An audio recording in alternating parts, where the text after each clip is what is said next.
umva nkubwere kano kantu. Umuhungu yabajije umukobwa muri restaurant ati hari ikibazo twicaranye muko, maze umukobwa aramwitegereza aterera hejuru mu ijwi rirenga ati uramenye muhu, sinagukunze, sinshaka kuryamana nawe.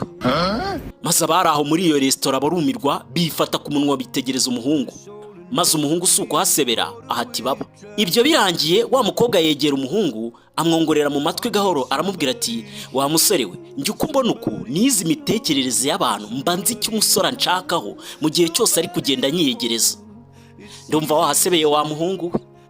Maze umuhungu nawe mu ijwi rirenga araterura ati 200 mu ijoro rimwe, uramenye, reka ayo mafaranga ari menshi. Abari aho bose muri iyo restaurant barumirwa bareba umukobwa baratangara.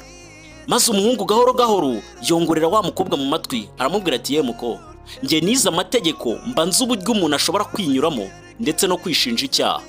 Uramutse utankurikira byazakugora cyane kongera kunyumva. Niba ubikora kanda like maze share.